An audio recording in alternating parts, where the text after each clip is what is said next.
नमस्कार दोस्तों, मैं हूं एडवोकेट श्यामल मोदी। मैं एक टैक्स कंसल्टेंट हूं और महसाना गुजरात से बिलोंग करता हूं। हमने लास्ट वीडियो में जैसे कि देखा था कि जीएसटी रजिस्ट्रेशन कब करवाना चाहिए और कौन सी स्कीम में लेना चाहिए। लास्ट वीडियो में हमने देखा था कि जीएसटी रजिस्ट्रेशन में गुड्स में थ्रेशोल्ड होता है और सर्विसेज में क्या थ्रेशोल्ड होता है, कि कितने टर्नओवर से ऊपर आपका बिजनेस जाता है तो आपको जीएसटी रजिस्ट्रेशन करवाना पड़ता है। और दूसरी बात हमने देखी थी कि कौन सी स्कीम में लेना चाहिए। एक नॉर्मल स्कीम होती है और एक कंपोजिशन स्कीम होती है। तो इस वीडियो में दोस्तों हम देखेंगे ये जो कंपोजिशन स्कीम है वो स्कीम एक्चुअली क्या है, उस स्कीम में क्या बेनिफिट्स होते हैं और उस स्कीम में कौन अप्लाई कर सकता है और उसके डिसएडवांटेजेस क्या होते हैं। तो दोस्तों हम सबसे पहले जानेंगे कि ये कंपोजिशन स्कीम क्या है। कंपोजिशन स्कीम इसलिए लाया गया है कि जो छोटे टैक्स पेयर्स है जिनका टर्नओवर काफ़ी कम रहता है या छोटे जैसा कि 40 लाख से ज़्यादा रहता है पर 1.5 करोड़ से कम रहता है और उनको ज़्यादा कुछ कंप्लायंस नहीं करना पड़ता। ये कंपोजिशन स्कीम में ये छोटे व्यापारी के लिए है और उसमें एक सिंपल और इजी स्कीम है। सिर्फ एक रिटर्न भरना रहता है, सिर्फ क्वार्टरली, और एनुअल में एक और रिटर्न, मतलब पूरे साल में देखा जाए तो 4 रिटर्न होते हैं और एक एनुअल रिटर्न मिला के 5 रिटर्न होते हैं।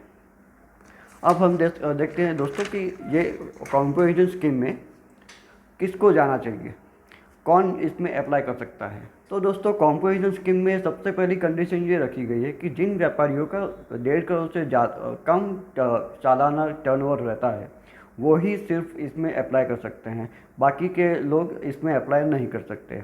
और दूसरी बात कि जो नॉर्थ ईस्टर्न स्टेट्स है, जैसे कि मैंने पिछली वीडियो में बताया था थ्रेशोल्ड के वक्त, कि नॉर्थ ईस्टर्न स्टेट्स है, जम्मू कश्मीर है, हिमाचल प्रदेश है, जैसे स्टेट्स है, उन स्टेट्स में ये थ्रेशोल्ड कम है। वो थ्रेशोल्ड है 75 लैक्स। अगर 75 लैक्स से कम आपका एनुअल टर्नओवर रहता है तो ही आप इस स्कीम में जा सकते हैं for the case of SSC residing in north eastern states, Jammu Kashmir and Himachal Pradesh. दोस्तों ये दूसरी कंडीशन है कि ये इसमें कुछ बिजनेस अप्लाई नहीं कर सकते हैं, जैसे कि जो आइसक्रीम है, टोबैको है और पान मसाला के मैन्युफैक्चरर्स हैं वो इस स्कीम में नहीं अप्लाई कर सकते हैं। दूसरी बात है कि जो ई कॉमर्स से सप्लाई करते हैं, ट्रेडिंग करते हैं, ई कॉमर्स से सेल करते हैं, वो इस स्कीम में नहीं जा सकते। और तीसरी बात है जो एक अपने स्टेट से दूसरे स्टेट में सेल करते हैं वो भी इस कंपोजिशन स्कीम में अप्लाई नहीं कर सकते हैं। तो दोस्तों अब हम इस कंपोजिशन स्कीम में जो बेनिफिट्स है उसके बारे में डिस्कस करेंगे। तो इसमें पहली बात तो यही है कि इसमें कंप्लायंस बहुत कम रहता है। आपको क्वार्टरली सिर्फ एक ही रिटर्न फाइल करना है, वो भी चलन कम रिटर्न होता है, उसमें और कुछ करना रहता नहीं है। सिर्फ सालाना 4 रिटर्न भरे और एनुअल एक रिटर्न आता है GSTR 4, वही बनना रहता है, बस आपका काम ख़त्म। इसमें कंपोजिशन स्कीम में टैक्स रेट्स कम होते हैं, जैसे कि गुड्स में डील करते हैं तो 1% टैक्स रेट होता है और आप इसको कलेक्ट नहीं कर सकते। दूसरी बात रहता है इसमें सर्विसेज में आप डील करते हैं तो उसमें 6% रेट है, और अगर आप रेस्टोरेंट बिजनेस चलाते हैं तो उसमें 5% रेट है। एक और दोस्तों इसका बेनिफिट ये है कि आपको आईटीसी का रिकन्सिलेशन नहीं करना पड़े। ये 2A और 2B के झगड़े में नहीं पढ़ना पड़ेगा आपको। तो दोस्तों अब कंपोजिशन स्कीम के डिसएडवांटेजेस के बारे में डिस्कस करते हैं। इसका सबसे पहला डिसएडवांटेज है कि आप दूसरे स्टेट में सेल नहीं कर सकते हैं। जैसे कि मैं अगर गुजरात में रजिस्टर्ड हूँ तो मैं राजस्थान में सेल नहीं कर सकता अगर कंपोजिशन स्कीम में मैं रजिस्टर किया हुआ है तो। दूसरी बात आती है कि आप आईटीसी नहीं ले सकते। अगर आपने कुछ परचेस किया हुआ है और उस पर जीएसटी आपने पे किया हुआ है तो उसकी क्रेडिट आपको नहीं मिलती।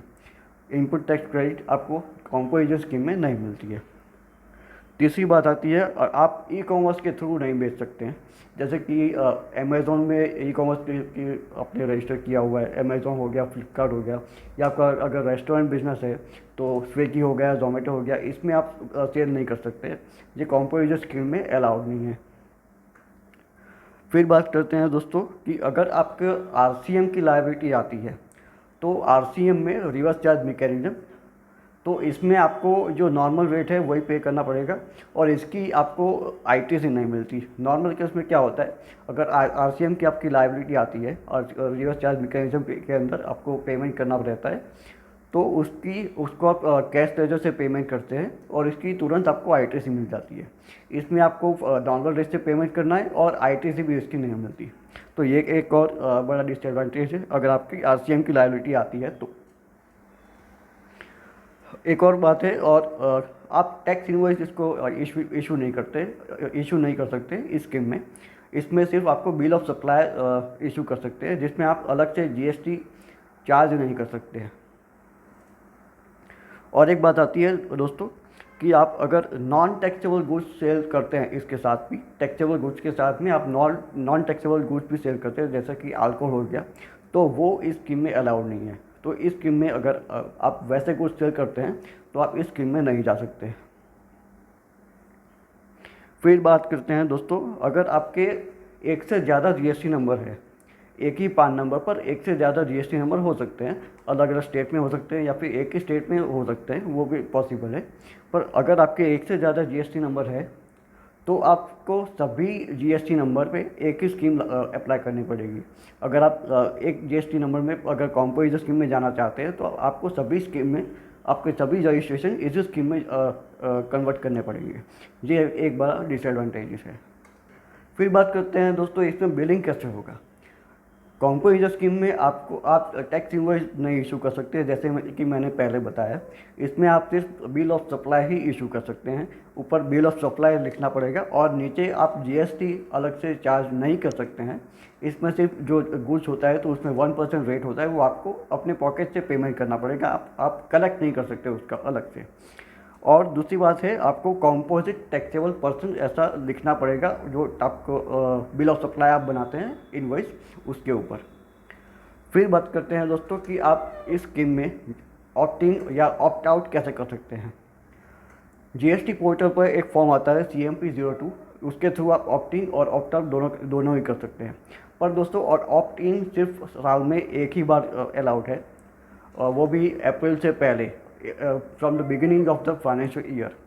उसके पहले आपको ऑप्ट इन करना पड़ेगा अगर आप जाना चाहते हैं तो।